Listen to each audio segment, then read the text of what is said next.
Greetings, fellow cultivators. Welcome back to PandaAudioBooks, your sanctuary for ancient magic and the pursuit of the truth. Today, we dive into chapters 276 through 280 of Pursuit of the Truth. The hunters of the great tribes believe the chase is coming to an end. They see an exhausted Su Ming backed into a ravine, thinking victory is within their grasp. But they have failed to realize that the moon is rising, and in its pale light, Su Ming is at his most dangerous. When the moon turns the color of blood, the roles of hunter and prey are about to be violently reversed. Steal your soul. The darkness is about to bite back. Beginning chapter 276. Chapter 276. I win the first day. It's the mountain protection rune.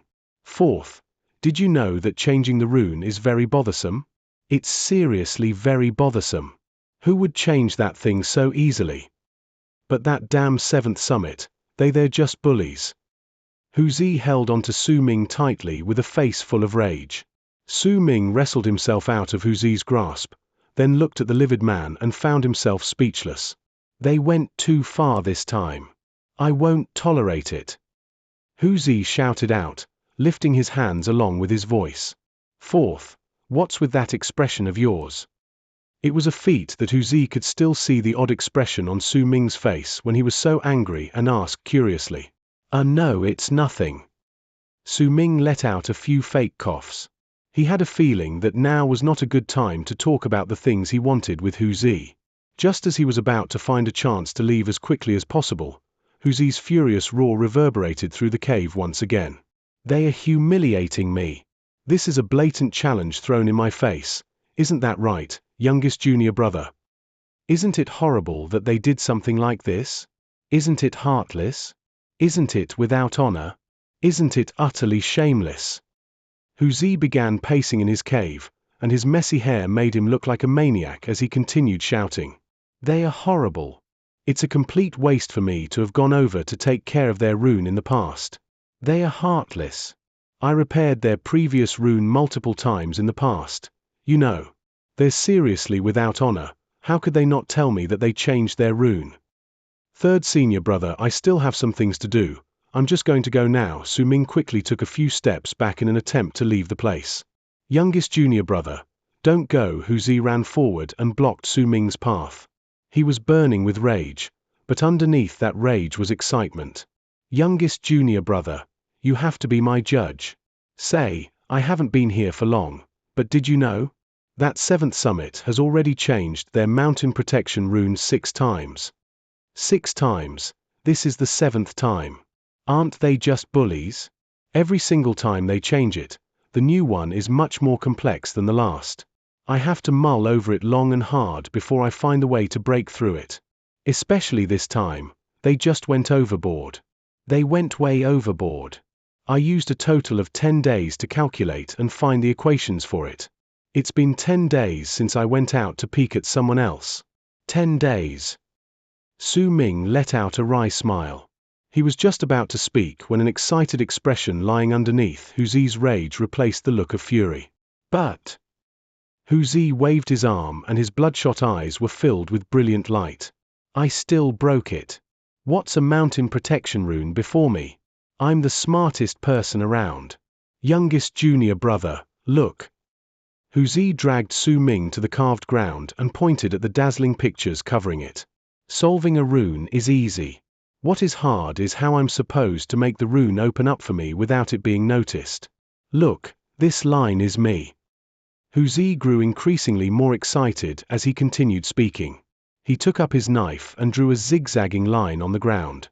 That line twisted often as it went towards the deepest parts, never touching any of the other carved pictures. It was as if a path had been opened up out of thin air. Tonight, I'm going to let that 7th summit know that their grandpa who has come back.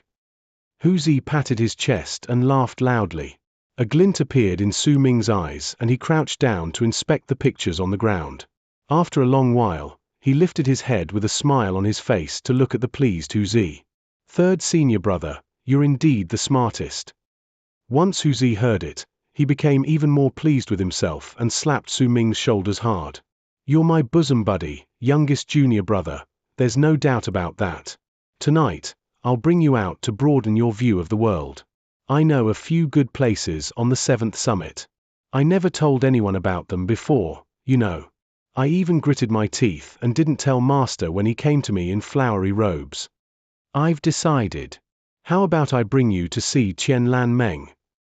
Hu Zi was talking excitedly when he saw Su Ming's eyes on the pictures on the ground again. He blinked and fell silent. Third senior brother, would the same effects appear if I carved these runes on armor? Su Ming asked in a mumble, a brilliant light shining in his eyes as he stared at the runes on the ground. He had come to Hu Zi for this to begin with. That thought had originally been indistinct, originating from when he had seen Hu Zi create the ice that could show reflections of the 7th summit. He had once mumbled something that Ziche couldn't hear. He planned to make his next creation sturdier. This gave Su Ming an inspiration, and an incredibly bold thought formed in his heart. This thought might be ridiculous, but Su Ming could not give up on the temptation of success. That was why he had thought of coming to talk to Hu Zi. Now, when he saw the pictures on the ground, that thought became clearer in his mind. Carve it on armor. Hu Zi was stunned and scratched his head. He mulled over it for a long while before he shook his head. No can do. There aren't any materials for it. Besides, Hu Zi frowned and left his sentence hanging midway as he sank into deep thought. Third senior brother. Su Ming stood up and shifted his gaze from the pictures on the ground to Hu Zi. I need some pictures of mountain protection runes just like these, from the simple ones to the complex ones. I'll have to trouble you for that. Hu Zi was still frowning. When he heard it, he nodded and patted his chest, saying, "Sure. I'll get it done in a few days. But youngest junior brother, it might be a bit difficult for you to do this. There aren't any materials to do so. Besides, mountain protection runes change all the time. They aren't immobile objects. Even if you manage to carve it down, they won't change anymore." Su Ming smiled softly before he wrapped his fist in his palm towards Hu Zi and walked out of his cave, leaving his third senior brother in a state of confusion. Hu Zi thought for a little while longer inside his cave and still found that the thing Su Ming asked for was incredibly difficult to achieve, but since it was his youngest junior brother's request, he would definitely pour out his heart and soul to finish it. Yet when his gaze fell on the pictures on the ground, his eyes immediately started shining. He no longer thought about how Su Ming was going to carve the runes on his armor, but instead rubbed his hands together excitedly. I'll let that 7th summit know that I've come back tonight. They went too far this time. They're just heartless. Hu Zi picked up his wine gourd and took a big swig, then started imagining what he would be doing that night before he started giggling in a silly manner. Su Ming left Hu Zi's cave and continued working on the idea that made his heart pound in excitement. The more he thought about it, the more he thought that it was plausible. I might need to use extremely precise fine control to do this. A glint appeared in Su Ming's eyes, and he suddenly stopped walking. His eyes were trained on Bai Su standing on the mountain path in the distance with a pleased look on her face. "Su Ming, I finished my drawing." Bai Su had been waiting there for a long time. When she finally saw Su Ming, she immediately pointed to the ice rock beside her and spoke in a melodious voice. Su Ming turned his gaze over and saw the picture of him on the ice rock having been altered. It was smeared to the point that it was a hideous mess. There was a giant shell on his back. Bai Su had also copied that picture on the ice rock by the side. She had drawn a turtle with its neck stretched out. That turtle looked lifelike, especially its eyes. They even resembled Su Ming's own eyes somewhat. Su Ming's expression remained passive and he walked over to take a closer look before nodding. "Not bad. Continue." Once he finished speaking, he calmly walked past Bai Su and left. Bai Su was momentarily stunned. Su Ming's calmness made her fly into a rage once again and she ran up to him once more. "Hey, I drew you." "I know." Su Ming did not even slow down. He simply continued walking forward, up the stairs. "Don't you think it's alike?" Bai Su continued pestering him. "No," Su Ming replied flatly. "If it's not alike, then why did you say it wasn't bad? I think it's very like you." Bai Su jogged towards Su Ming and struggled to keep up with him. "That's why I told you to continue drawing." Su Ming returned to the platform outside his cave. Just as he was about to return to his cave, Bai Su's livid voice came from behind him. Su Ming, what's the meaning of this? I already dressed myself up as per your request and you agreed to teach me how to draw, but the day has gone by and you taught me nothing. Bai Su stood on the platform and glared at Su Ming. Su Ming turned around and looked at Bai Su. You don't act like her. How so? Bai Su immediately asked. Your expression. She's not as noisy as you are, Su Ming said coldly. Bai Su stared at him, then closed her eyes after a moment. When she opened them again, she turned her back towards Su Ming. She looked at the sky in the distance and lifted her hand to tie up her hair once again before tearing her collar and dragging out the fur over there so that she looked as if she had a ball of soft fur wrapped around her neck. Once she was done, she lowered her head and tore away a large portion of her long dress. When the dress was torn to shreds and they flew into the wind, the skin-tight long trousers underneath it were revealed, along with the fur boots on her feet. After that, she turned around and pursed her lips while looking at Su Ming. The disgust in her eyes was no longer there, replaced by a gentle look. The two braids in front of her shoulders moved as she turned around, and it led to a few locks floating before her eyes. A wild and untamed feeling seeped out of Bai Su's expressions, her clothes, and her appearance. As snow was brought down by the wind, some of it landed on her hair. Yet it could not hide the gentleness lying underneath her wild gaze. Her eyes dazed Su Ming once again. The snowstorm grew bigger, and when it blew between her and Su Ming, everything seemingly turned silent. Only snow remained falling from the sky, and only they remained staring into each other's eyes. Su Ming, you're back, do you remember me? Her gentle voice echoed in the surroundings. As if it had fused with the snow, it silenced Su Ming. A smile appeared on Bai Su's face. That smile was very pure, beautiful, happy. When she looked at Su Ming, her laughter rang like silver bells. She took a step back and her whole body left the platform. Without the power of awakening and anything to support her feet, she fell rapidly down the canyons of the 9th summit. Su Ming, you're back, but I left. Bai Su continued falling, and a wild glare appeared in her eyes. She did not want to take defeat lying down, she wanted to take the risk. As she fell, she kept her eyes trained on the platform of the 9th summit that was growing further away until she fell on something soft and wind lifted her up, allowing the speed of her falling body to gradually slow down. A pleased expression appeared on Bai Su's face once again. I won the first day. Su Ming turned around silently and walked to his cave abode. The moment he turned though, he mumbled softly, she's also similar to you when she was being unreasonable. Chapter 277. The first true contact between Bai Su and Su Ming ended when the sky became dark and the moon showed up. Bai Su thought she won that day. She thought that she had done her best and successfully made Su Ming notice her, planting a faint mark in his heart. If she did not win, then why would he look dazed when she met him initially? If she did not win, then why would he use that gentle wind when they parted ways? Bai Su thought that she had completely won. Her act when she left had even unfolded all the unreasonableness and boldness within her.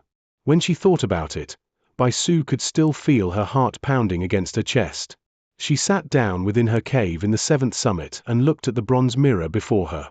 She looked at her own reflection in the mirror. Gradually, a prideful look appeared on her face.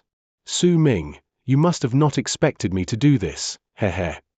When Bai Su thought of what had happened, besides her heart starting to race in her chest, a hint of lingering fear also rose within her. She had no idea what had come over her to do something so crazy. It was as if at that moment she was no longer herself but had turned into someone else entirely. She looked into the bronze mirror and that person in the mirror became strange and unfamiliar to her. That person had her hair tied by a red string. Her braids fell on her shoulders, and there were crystals stuck on her forehead. This appearance was one Bai Su had never put on before this day. She looked at herself, and simply continued looking. This appearance isn't so bad. Bai Su smiled with pursed lips and slowly closed her eyes before immersing herself in her meditation. That day, she did not look for Sai Ma Xin. In fact, Sai Ma Xin's name never crossed her mind, which was an event that had never happened before. With a joy that she did not even realize she was experiencing and a smug smile on her lips, she eagerly waited for the next day. During that night, it was silent on the 9th summit. Xianxia stood respectfully outside Su Ming's cave abode. Before him were a dozen ice rocks the size of fists. Freezing air seeped out of the ice rocks, and when wind blew past, the freezing air blew into Su Ming's face, causing his eyes to flicker. This stone won't melt even when burned, but it's not sturdy. You can use cold air and mold the stone into all sorts of shapes. Master, I didn't have much time, that's why I could only find this number of stones, but don't worry, I will continue searching. Give me a month and I'll be able to gather much more, Xianxia said respectfully. When he saw Su Ming nodding, he retreated a few hundred feet away before sitting down and waiting for new orders. Su Ming looked at the dozen ice rocks and picked one up. Immediately, he felt the rock weighing down his hand. It was only the size of a fist, but it felt like he was holding onto a mountain that was the height of a human. It's such a strange stone, but it has such fatal weakness. Su Ming clenched his right hand. Cracks immediately appeared on the ice rock and, with a bang, it shattered into several pieces, each piece still weighing far more than their actual size. Once Su Ming picked up the shattered pieces, he brought out an item from his storage bag with his left hand. Once that item appeared, Xianxia's pupils instantly shrank. It was a spherical pearl, spirit plunder. Once that pill was brought out, it absorbed all the light in the surroundings and the area became dark, making it seem like there was a void floating before Su Ming. If a person could see through the dim light outside the pill and into the pill itself, they could clearly see that there were wisps of smoke within that were moving about slowly. At the center of the wisps was an ice flower. There was an enchanting eye floating above the ice flower, and that eye had 2 pupils. Su Ming had no access to any cold air that would allow him to change the ice rocks into the shape he wanted, even if most of the people in Freezing Sky Clan trained using cold. However, Su Ming had spirit plunder.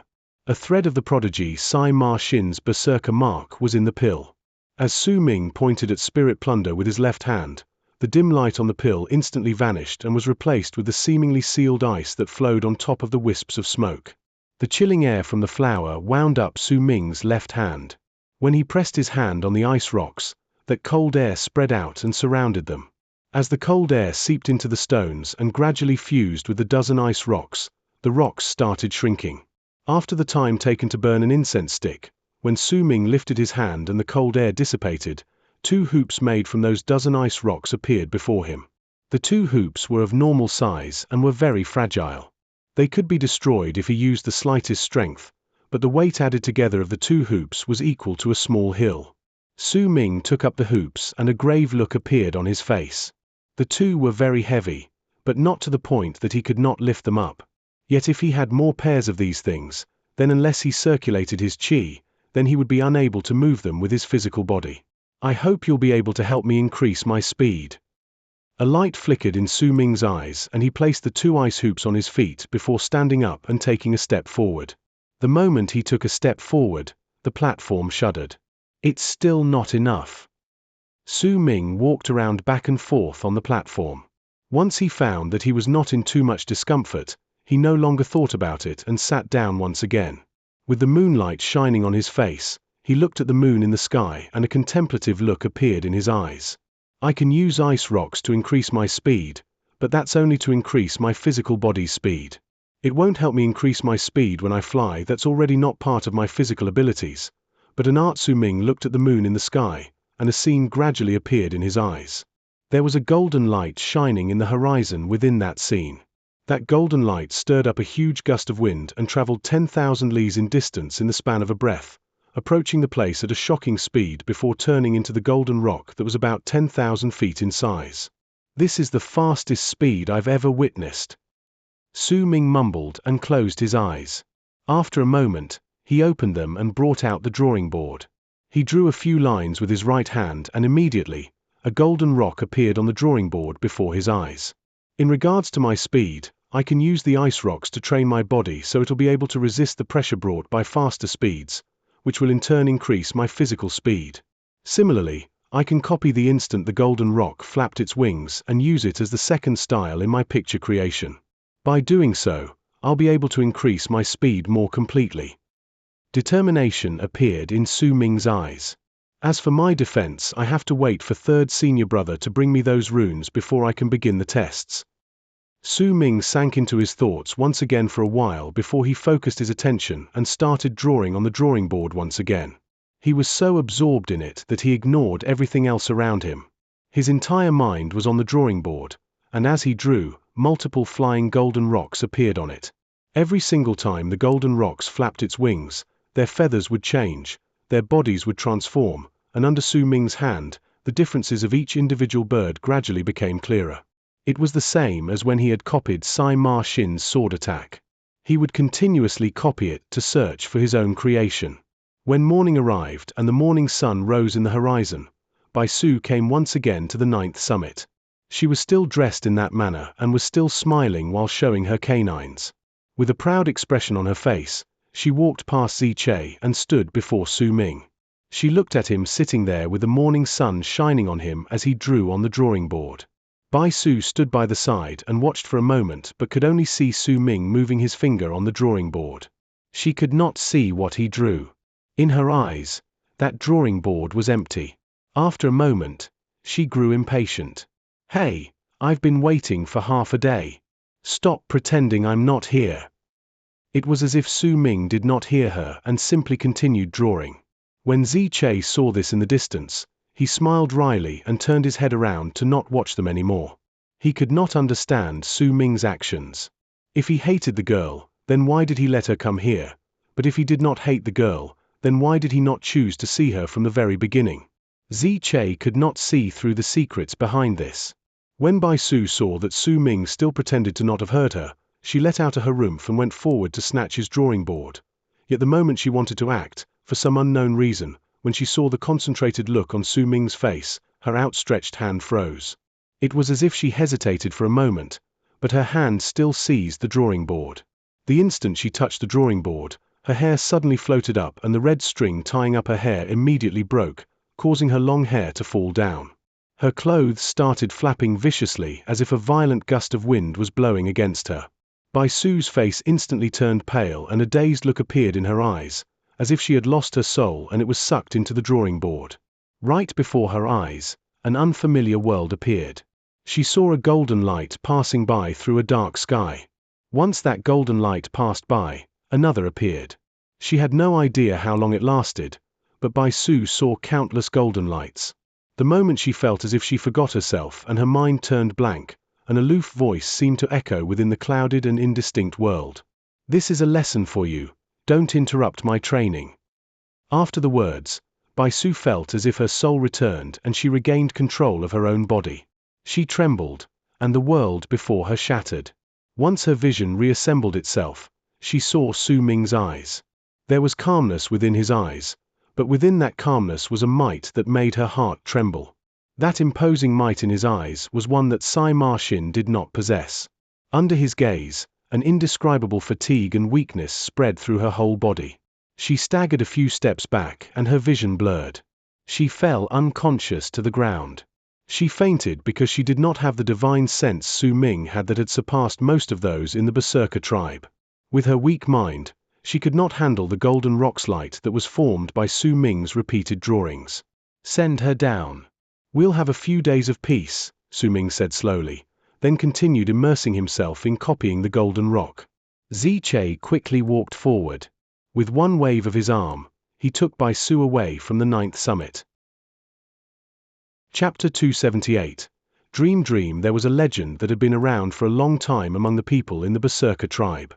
It was said that this legend had been circulating about since the era of the first god of Berserkers. The legend spoke about the land of the Berserker tribe before it was divided into 5 continents a long time ago. In the land far south was a butterfly called Harmonious Morus Alba 1. That butterfly was not big, only the size of a palm. She had all the colors in the world and all of them were different. She flew in the sky but could not be seen by normal people, because she belonged to the world placed even higher than the 9th heaven, a world that was filled with hurricanes. In the legends, it was said that even though she was a butterfly and had beautiful wings, she could only flap her wings 3 times in her life. Besides these 3 times, she would otherwise float in the wind. The first time she flapped her wings, it would be to fly into the place above the 9th heaven once she was born. The second time she would flap her wings at the peak of her life. It would be to show off those magnificent colors in search of her companions, but she would be unable to find them. The last time she would flap her wings at the point when her life ended. To leave a mark in the world, she would use all her strength, and the moment she would finish flapping her wings, her body would turn into sparkles of light and scatter to the ground in wind like seeds. These seeds would turn into cocoons, but only one of them would turn into a butterfly. This legend spoke of the 3 times the harmonious Maurus alba flapped her wings. There were also a series of other legends attached to this. It was said that when she flapped her wings the first time, an earth-shattering change would happen to the southern lands. The second flap of her wings would cause a mass of corpses with grey eyes to appear on the eastern lands. Her third flap would cause the snow in the northern lands to bring about a long-lasting night that would last for 10 years. That was the legend. That was a legend that Su Ming had never heard of before, but Bai Su had. At night, the unconscious Bai Su woke up in her dreams. She looked at the unfamiliar world before her with a dazed look and stood alone, a lost expression on her face. She knew that she was dreaming and that everything she saw was an illusion. None of this existed in reality. Yet she could not truly wake up from the dream and make it disappear. She could see snow on the ground and more snow falling from the dark sky. It was quiet all around her. There was only one mountain range located in one direction in the distance. Everywhere else was flatland. That one spot with the mountain range had a mountain that could not be seen clearly because it was covered by the snowstorm. She had a feeling that she had seen that mountain somewhere before. It was a mountain that shot into the clouds like a person's hands stretching out from the ground and wanting to lift the curtain in the sky. Where is this? Bai Su mumbled, and she looked more lost than ever before. In the midst of her confusion, she walked slowly forward. The snow trail under her feet seemed to be time itself, causing her to feel as if she was walking through all 4 seasons of the world with each step she took. As she continued walking, she arrived at a forest. She had no idea how long she had been in there, but at some point in time, she suddenly heard excited chatter by her ears. That voice came from afar and caused Bai Su to stop. Instinctively, she moved to the direction of the voices. Gradually, she passed through the mountain forest and saw something. It was a large mass of land that did not have any forest. There were a lot of skin tents over there, along with many powerful berserkers patrolling the area with aloof gazes. There were quite a number of people weaving in and out of the skin tents. That place was a small market. There were a lot of squares like these in the land of South Morning so that small tribes could trade with each other. Bai Su looked at the unfamiliar faces. The chatter she heard sounded real, but when she looked at these people, they could not see her. One of the patrolling berserkers even passed through Bai Su's body. She was even more lost. Yet right when she started feeling lost, she suddenly shuddered. She saw 2 people running quickly from the forest located not too far away. One of the 2 looked very strong and had an honest face. The other person running beside him was also a teenager, but he looked frail. He had a handsome face and his eyes shone with a clear light. He wore clothes made of beast skins and his features still showed his naivety, but the moment Bai Su saw the boy, she was shaken. Su Ming. Bai Su's breathing quickened. She had never expected that she would see Su Ming in her dreams. The Su Ming before her eyes was still a NAV boy. That frail-looking person bore similarities to the Su Ming in her memories, but there were many more differences, so many that they seemed completely different people. Yet at that moment, a delicate voice shouting in anger rang out. Lei Chen. Bai Su instinctively looked over. When she saw the young girl speaking, a roar echoed through her mind. She saw a young girl, and she was dressed in a shirt made of mink fur. Her long hair was tied up with a red string made of straw and there were small braids falling down her shoulders while glittering crystals decorating her forehead. With anger in her eyes and a frown on her face, she looked at Su Ming's companion, who was standing by his side. Her appearance made Bai Su fall into a trance. That was a young girl with the exact same appearance as Bai Su. It was the end. The sights froze in Bai Su's eyes and gradually disappeared. She opened her eyes swiftly and sweat beaded on her forehead. She looked around herself and found that she was back in her cave abode. It was quiet outside. Not a hint of sound could be heard. Bai Su stared blankly forward, her eyes unfocused. Her mind was still stuck seeing the things in her dream. After a long while, Bai Su draped a robe over her shoulders and pushed open the door to her abode. The sky was dark, and a gust of cold wind made her feel slightly cold. She stood outside her cave abode and looked at the dark sky. Under the moonlight, her gaze eventually fell on the 9th summit. As she looked at it, a befuddled and complicated look appeared in her eyes. Why did I have that dream? Are the things in the dream real or fake? Bai Su mumbled. That same night, as Su Ming repeatedly copied the golden rock, at one point, when he drew one particular line, his finger froze and a dreamlike scene surfaced in his mind. It contained a land where wind and snow continuously blew. The wind was strong and snow floated in the air, obscuring his vision. He could not see too far ahead, but he could still see a young girl about 7 to 8 years old crying as she ran ahead. Walking in front of the young girl was a woman who had her back turned towards the young girl and was slowly disappearing into the distance. "Mama, don't go, Mama, don't you want me anymore?" The woman stopped for a moment, but she did not turn back, and then simply continuing walking forward at a brisk pace. Among the snow, the young girl's crying voice was the only sound that could be heard. When she could no longer run and fell to the ground, she still struggled to get up and tried to continue running forward with tears streaming down her face. She wanted to hold her mother's hand. She wanted to make her mother stay. Yet that woman continued walking away until her figure could no longer be seen in the snowstorm. The young girl continued crying until she seemed to have used up all the strength in her fragile body and fell onto the snow, unmoving. The wind blew strongly against her body, causing the young girl to curl into herself. She closed her eyes, and while she continued calling out to her mother in faint whispers, she lost consciousness. Her right pinky gradually became green. That was the color of flesh being frozen. Su Ming looked at all of this and did not speak. Eventually, a man walked out into the snowstorm. The man appeared indistinct in Su Ming's eyes and he could not see his face clearly. He walked to the girl's side and crouched down before gently taking her up and walking into the distance. "Su, come home with Papa." The scene froze here for Su Ming. As it gradually disappeared, his body shuddered and woke up. He looked at his right index finger which remained frozen on the drawing board. After a short period of bewilderment, he looked at a corner of the drawing board swiftly. That was the spot Bai Su had touched. Su Ming let his mind wander for a moment before he brushed the corner Bai Su had touched with his right hand, and a pensive look appeared in his eyes. Why did that happen? Ever since I awakened, I never dreamed. That voice in my dreams never appeared either, but when I was copying the golden rock just now, I fell into a trance. Su Ming frowned. That dream did not seem fake, and there's no way it appeared out of nowhere. There must be a reason to this. Su Ming stayed silent and thought for a long time. When dawn was almost over and the first rays of sunlight started showing signs of appearing, a thought suddenly struck him like lightning.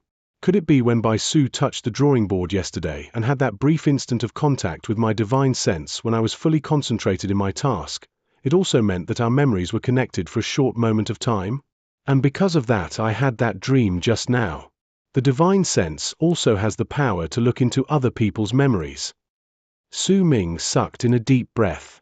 His eyes flashed, and before the sky was fully bright, he turned into a long arc and left the 9th summit. He charged to the foot of the mountain. There were plenty of creatures who loved the cold, lurking around the endless ice outside freezing Sky Clan. Due to the climate of the place, most of these creatures were aggressive. Su Ming stayed in one particular ice plains for nearly 2 hours. The sky was already bright by that time, and 8 ice wolf carcasses lay beside him. Su Ming lifted his right hand and placed it on the head of one of the living ice wolves and closed his own eyes. After a moment, he opened them once again, and the instant he did so, that ice wolf shuddered, fell to the side, and died. Su Ming's eyes shone with curiosity. After a moment of silence, he turned into a long arc and left the place to return to the 9th summit. Yet the moment he arrived at the 9th summit and stood on the platform outside his cave, he saw Bai Su coming once again. When he saw her, the feeling of familiarity coming from her appearance and expression surpassed that of the previous day. The beast skin boots, black mink fur coat, straight posture, hair tied up with a red string, and the anger in her eyes along with the frown between her brows under the deliberate disguise. This Bai Su had become exactly the same as the girl she had seen in her dream, no matter her clothes or her appearance. Chapter 279. The Howling Wind Before the Storm. As Su Ming looked at Bai Su too was looking at Su Ming. That morning, the two of them stared at each other on the platform outside his cave.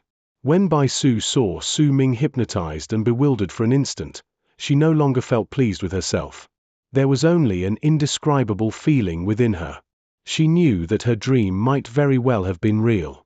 That frail-looking boy in her dream gradually overlapped with the Su Ming before her. Su Ming looked at Bai Su and walked towards her until he stood right before her.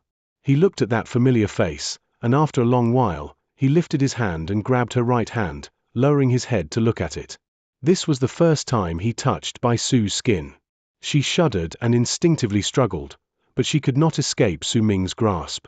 Most of the time, Su Ming only took note of Bai Su's face, which was the exact same as Bai Ling's. He had never observed any other part of her body, until now. He looked at Bai Su's right pinky. It might be as white as a pearl, but it was curled up.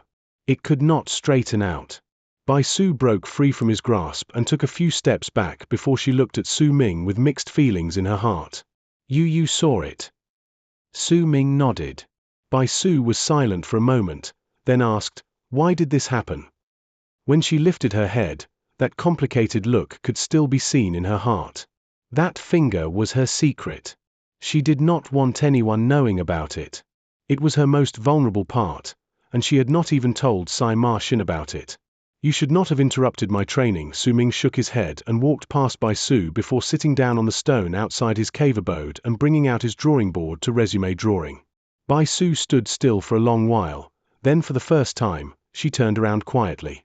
Without making any noise, without becoming proud of herself, without any hint of fury, she left the 9th summit, bringing with her mixed feelings in her heart.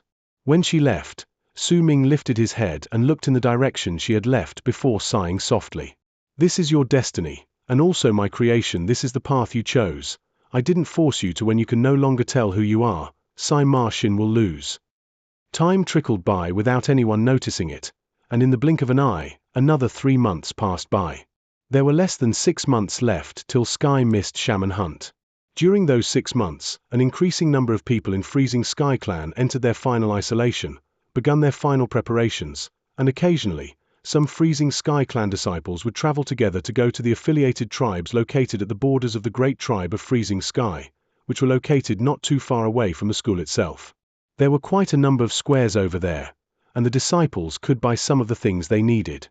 Some people would even bring a lot of things that were unique to the other parts of the land of South Morning to trade in those squares. The Sky Mist battle that only happened once a decade would also bring about many new trading squares. They would not only be formed by the great tribe of Freezing Sky itself, but would have many outsiders as well. This was even more so for the Great Sky Mist battle that only happened once a century. That was why during this period of time, there were 2 incredibly lively spots in the entire land of South Morning. One of them was the trading square outside Western Sea Clan, and the other was the trading square outside Freezing Sky Clan. Almost every day, there would be Freezing Sky Clan disciples going to these trading squares to get the items they needed. And since the amount of people going to them increased, auctions would also be occasionally held. The items that were brought out during these auctions would usually incite a large amount of interest from the crowd. During the last 3 months, besides copying the actions of the Golden Rock in flight, Su Ming also trained his body by adding more weight onto himself after a set amount of time. Right now, there were already 8 ice hoops on his legs. The 8 hoops were hidden underneath Su Ming's robes and no one knew about them besides him and Xianxia. Every single time the latter watched Su Ming walking as if he was the wind itself, he would feel shocked. He knew clearly just how heavy those 8 hoops were. They were as heavy as hills, and under that weight, Su Ming would need to exert a great amount of effort to take a step. Xianxia could be said to have witnessed everything that had happened to Su Ming after he wore those ice hoops. He had started relaxed, then whenever he added more ice hoops to each leg, he would be unable to take even a step forward. His body would tremble, and he would need to stand still for an entire day before he could marginally get used to it. When he could walk around with ease with those 3 ice hoops on each leg, he added a 4th hoop and began a new round of getting used to that new weight. Gradually, those 4 ice hoops did not feel as if they weighed anything to Su Ming on his legs. It did not matter whether he walked or flew, he could do so at his normal speed. Yet only Xianxia knew that Su Ming had poured in a large amount of effort to be able to do this. During these 3 months, he had practically not slept. Besides copying, having black fog surrounding his body and that divine general armor of his appearing, Su Ming used all the rest of his time getting used to the additional weights. During these 3 months, Su Ming's divine general armor would frequently appear.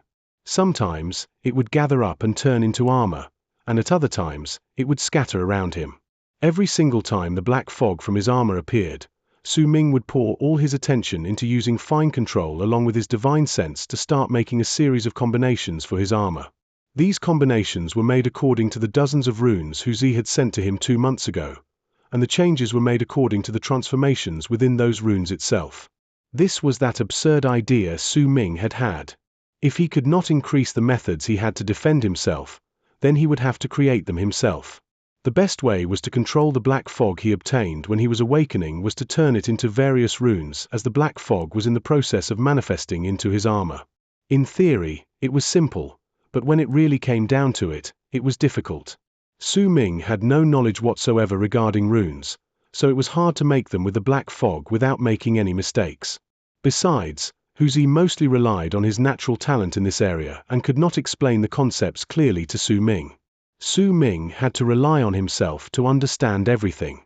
Fortunately, his picture creation allowed him to copy everything in the world, and after spending a large amount of time on it, he had managed to form a rune as the black fog turned into armor after a dozen tries since he started. However, not only was this rune the most basic of all runes, the transformations within it were also limited. After the few times it transformed, Su Ming could no longer control it. He would need more precise fine control and a far stronger divine sense before he could perhaps do it. Nonetheless, Su Ming did not give up. Even if he had only succeeded once out of those dozens of times, and that success was not perfect, once he tested it out, he could clearly feel that the illusionary divine general armor's defense had increased by a large amount. This was a direction for him. When the day came that he could control it perfectly, then his divine general armor's defense would be incredibly powerful, even though it had no physical form and was just a mere illusion. Su Ming had been continuously training and making preparations during these 3 months. But besides training, Bai Su had also been coming every single day during those 3 months. The complicated look in her eyes only appeared for the first few days. Once half a month went by, she seemed to have come around to her thoughts and returned to her unreasonable self. She maintained that particular appearance, and the outside of Su Ming's cave abode would be noisy every single day. Su Ming, what exactly are you drawing? I've been watching you draw for several months, but nothing ever comes out. Su Ming, see whether this looks similar. I drew a mountain. Su Ming, can you just lift up your head and talk to me? Has anyone ever told you that you're like a mute? Snow floated down from the sky above the 9th summit. Bai Su sat beside Su Ming and glared at him in rage. There was a piece of black charcoal in her hands and a drawing board that was identical to the one Su Ming had in his hands. She drew on it angrily a few times. Su Ming did not open his mouth to speak. He remained seated with his legs crossed and his eyes closed. Black fog surrounded his body and turned into several strange shapes, but they would disappear soon because they could not maintain their shape. When she saw that Su Ming was not reacting, Bai Su picked up her drawing board and threw it at Su Ming angrily, but the moment that drawing board got close to him, it stopped in midair. Bai Su stood up and threw the piece of charcoal in her hand at Su Ming as well. That charcoal also stopped before Su Ming. Bai Su seemed to be used to this sort of thing happening. She was not at all surprised and took a few quick steps towards Su Ming. She lifted her foot and was just about to kick him, but the moment she lifted her foot, she forced it down once again and glared at Su Ming, who still had his eyes closed, in anger. She had tried to kick him like this before, but the consequences were horrible. Yet when Su Ming continued sitting there with his eyes closed as if he did not hear her words, Bai Su could not control her temper. She gritted her teeth and lifted her foot to kick him. I'll kick you, you stupid mute. I'll kick you, she kicked, but before her foot touched Su Ming, she immediately let out a cry of surprise. As if she was caught by an invisible hand, she floated beside Su Ming with her head downwards along with her drawing board and charcoal. Su Ming, you jerk. Bai Su yelled out, and fury once again burned in her eyes. She tried twisting herself, but she still continued floating with her head pointing downwards. As she continued yelling, Bai Su could not help but grow tired. As time passed by, she became dizzy and her cheeks became flushed. She decided to shut up, but the anger in her eyes did not go away. In her mind, she continued thinking of ways to deal with Su Ming. At that moment, a long arc approached the place and turned into Xianxia on the platform. He took a few brisk steps forward to Su Ming's side, and he also saw Bai Su, who was floating upside down. When Bai Su saw Xianxia looking over, she started yelling again, "What are you looking at? What's so nice about it? Haven't you seen this before?" Xianxia straight up ignored Bai Su's words. During these 3 months, he had already gotten used to her tantrums and Su Ming's subsequent punishments for her. "Master, there are no more ice rocks. I've searched through many places, but I couldn't find them. The trading square at the borders of Freezing Sky Clan have been really lively lately, though. Many of the sect members go there regularly, so there must be ice rocks around. Please grant me permission to leave the 9th summit temporarily to go to the square in your place." Trading square. Su Ming opened his eyes. The black fog around him seeped into his body and disappeared. The closer Sky Mist battle gets, the more trading squares like these will appear at the borders between the great tribe of Freezing Sky and Freezing Sky Clan. "Don't worry, Master, I'll only need half a month to return," Xianxia quickly replied. "Be careful," Su Ming muttered softly. He had gained some understanding towards controlling his Divine General Armor's black fog lately and did not want his training to stop because he had to go out. He nodded his head, lifted his right hand, and tapped Xianxia's body, temporarily lifting his restraints. Chapter 280. Ignorant Xianxia shuddered slightly and closed his eyes for a moment. When he opened them, a brilliant light shone within his eyes. The freedom that returned to him after a long period of time made him suck in a deep breath. When he looked at Su Ming and saw the calm gaze level at him, Xianxia quickly straightened his thoughts and wrapped his fist around his palm to bow. "Master, just call me Uncle Master. I released your seal for 10 days. Within 10 days, you must come back," Su Ming interrupted Xianxia's words. He did not know when it started, but Xianxia had gradually started to refer to him as his owner. When he heard Su Ming's words, Xianxia fell silent for a moment. "Uncle Master, I won't need 10 days. Just 3 to 5 days are sufficient for me. I'll take my leave now." Xianxia took a few steps back and flew up in a long arc. He took a leap in the sky before charging towards the horizon. After Xianxia left, Su Ming's gaze fell on Bai Su, who was still hanging upside down. With a wave of his right hand, her body was instantly flipped over and placed on the ground. At the same time, the drawing board and charcoal flew towards her and floated beside her. Su Ming, Bai Su might have been suspended in the air for most of the day, but her anger was still burning strongly, making her look like an angry lion cub. She might not be baring her teeth and showing her claws, but her expression was quite close to that of a lion cub. "If you continue making noise, I'll chase you out of the mountain today. And I'll never tell you what I drew." The ghost of a smile appeared on Su Ming's lips. His tone was not high, but it made Bai Su glare angrily at him for a while. She then turned her head sideways and let out a harumph. During these 3 months, Su Ming had discovered one of Bai Su's weaknesses. This girl's curiosity far exceeded a normal person's, and she really wanted to know what Su Ming had been drawing the past few months. Once he caught on to it, Su Ming gained the upper hand most of the times when he spoke to Bai Su. When he saw that she was no longer bothering him, Su Ming no longer continued trying to bring about any transformation to his divine general armor but brought out his drawing board and began copying the Golden Rock's flight with full attention. Time passed by, and soon the sun set, though the last rays of light still shone in the sky, creating a beautiful scene. At that moment, Bai Su found herself unable to quell her curiosity once again and walked to Su Ming's side with a frown, then watched him sketching on the drawing board that remained empty in her eyes. No matter how long she watched it, she could not see anything, just like how she usually could not. "HMH, you're just pretending to be mysterious." Bai Su mumbled in her heart and cast a glance at Su Ming. He looked incredibly focused on his task, and that attentive look made him even more horrible in Bai Su's eyes for some unknown reason. However, she simply thought he was horrible. The disdain and scorn of a few months ago was no longer there. Bai Su did not notice this unconscious change that had happened to her.